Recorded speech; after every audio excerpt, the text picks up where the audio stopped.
I was standing on the larboard side of the quarter-deck when the drum beat to punishment.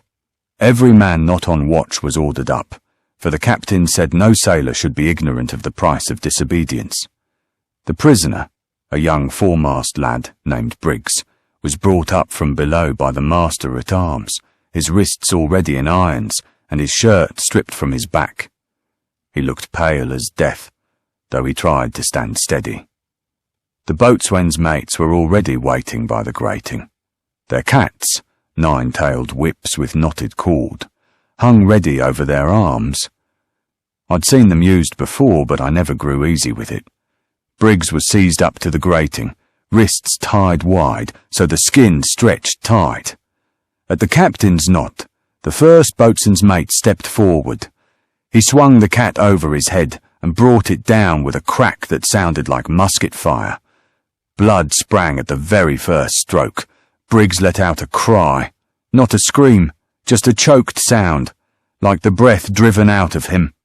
After every dozen lashes the boatswain's mate changed, so that no man lost strength in the whipping. Briggs's back grew red, then purple, then a kind of raw, wet white, where the skin split clean open. Some of the lads near me turned their heads away. Others watched with hard faces, pretending it didn't trouble them. But no one joked. No one whispered. By the time the last lash fell, Briggs hung limp in the ropes, barely conscious. The surgeon stepped in, checked his pulse, and said he would live, though I could see he had his doubts. They cut him down and carried him below. The captain dismissed us with a single sentence: "Let this be an example." And it was. For days after, no man spoke loud on the deck, and every order was obeyed sharp as a knife.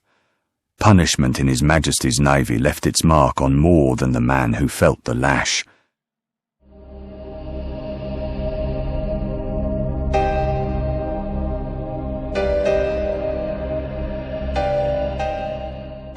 I was serving aboard HMS Orion when we witnessed the worst punishment I ever saw in my years before the mast. At dawn, the signal flags went up. Prepare for punishment. Prisoner to be taken round the fleet. Every ship at anchor in the bay cleared their decks to witness it. There must have been 15 ships of the line, all their crews mustered to see the price of desertion. The prisoner, a marine named Hales, was already half dead with fear. He'd tried to slip ashore 2 nights before, caught in a boat hardly 20 yards from the anchor buoy. They brought him up bare-backed, irons on his wrists and ankles. His face was grey as old canvas. He was tied to the launch, a small boat rigged with a grating, and rowed to the first ship, HMS Ajax. A silence fell as the boatswain's mate stepped up. His cat was a monstrous thing, the cords stiff with tar so they'd weigh heavier. On the captain's order, he gave the first dozen. Each stroke tore the skin as if ripping sailcloth. By the 6th, blood was running down Hales's sides. By the 12th, it spattered the deck planks. But that was only the start. They unlashed him, half senseless, and rowed to the next ship. The men on Ajax said nothing, but many turned away. On the second ship the punishment began again, another 12, and then another. By the 4th ship his back was not a back at all. It was a red, raw mass, the flesh raised in ridges and hanging in strips like frayed rope. He fainted after the 3rd stroke there, but the surgeon splashed vinegar on his wounds and revived him, for the punishment could not proceed unless he was conscious. We followed in silence as his boat made its way from ship to ship. Some of our own men muttered they'd rather face French cannon than the cat. No one disagreed. When the final lashes were given, near 70 in all, Hales was barely breathing. The surgeon declared he would probably survive, though his back might never heal proper. They took him below. Not a man spoke as we were dismissed. The officers said it was justice, but every sailor who watched knew it was fear that ruled the Navy that day.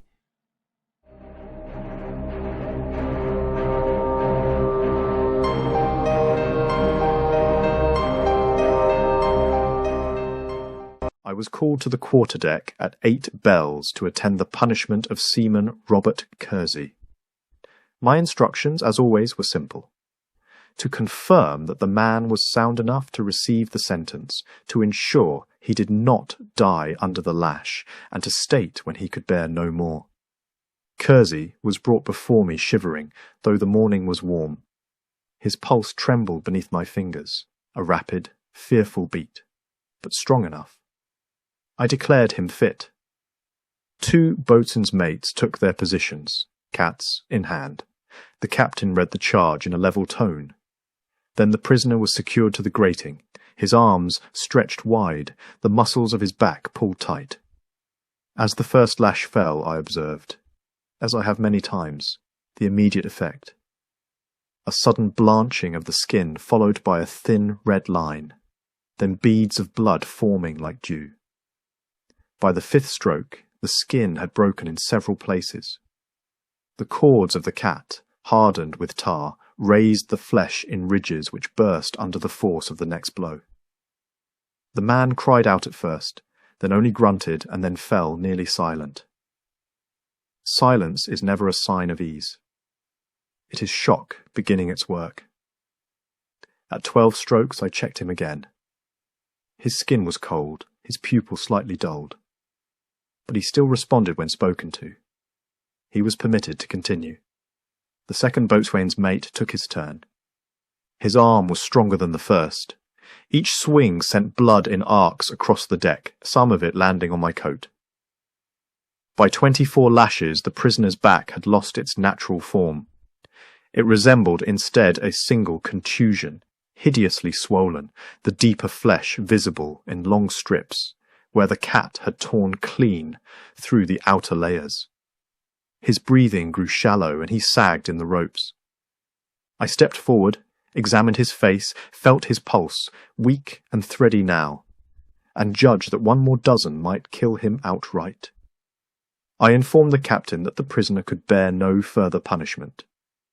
Kersey was cut down, limp, and carried below to the sick berth. There I washed the wounds with vinegar and spirits, removed embedded tar where I could, and applied lint. He muttered deliriously for some hours. Whether he will heal fully I cannot yet say. The lash seldom kills in the moment, but it leaves its mark for life.